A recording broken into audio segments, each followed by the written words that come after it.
The greatest energy security challenge in history. Warnings of global shortages as both Iran and the US blockade the Strait of Hormuz. Talks between Israel and Lebanon will begin, but Hezbollah warns it's a trap. And while Trump insists peace talks with Iran are still alive, are both sides moving any closer? Here's what you need to know. I can tell you that we've been called by the other side. They'd like to make a deal very badly. Very badly. US President Donald Trump says a military blockade of Iranian ports is now in effect. But it's unclear what exactly has changed.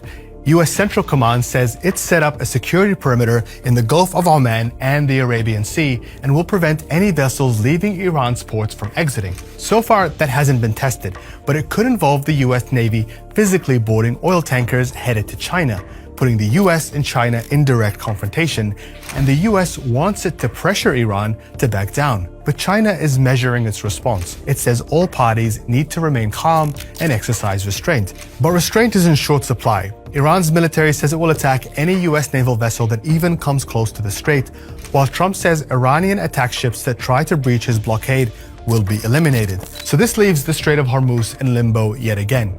The US says it won't stop anyone else from passing through non-Iranian waters, but that's not going to convince most vessels to even try. It still needs to prove there's safe passage through the strait that doesn't involve coordinating with the IRGC, and that it's been able to remove any sea mines that Iran might have placed here. Germany's shipping giant Hapag-Lloyd says as long as the threat of mines still exists, passage through this part of the strait is impossible.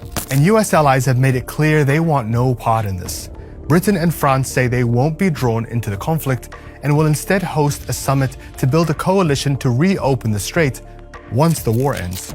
My guide from the start of this conflict has always been our national interest. That's why we stayed out of the war and why we continue to stay out of the war.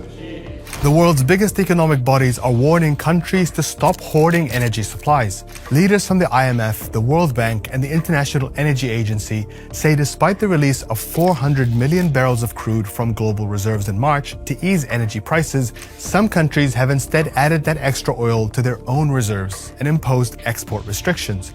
They say the world faces its worst energy security crisis in history, and the shortage of oil, natural gas, fertilizers, petrochemicals, and helium will soon be felt by everyone. Every country today in this crisis situation, if they want to be proved that they are a responsible member of the international community, they shouldn't put this export restrictions, which is not good for the markets.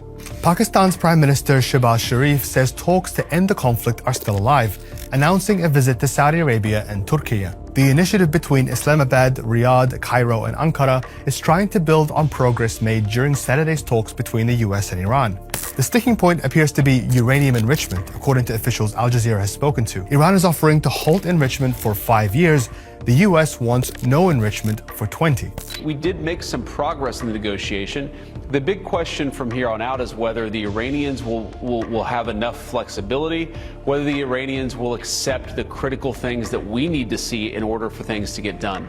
US Secretary of State Marco Rubio is hosting Israeli and Lebanese officials for talks in Washington on Tuesday, as Israel continues to intensify its invasion in southern Lebanon, attempting to pressure Lebanon's government into forcing Hezbollah to disarm. Hezbollah's leaders say the talks are futile, while Israel continues to occupy Lebanese land. نحن نرفض المفاوضات مع الكيان الإسرائيلي الغاصب.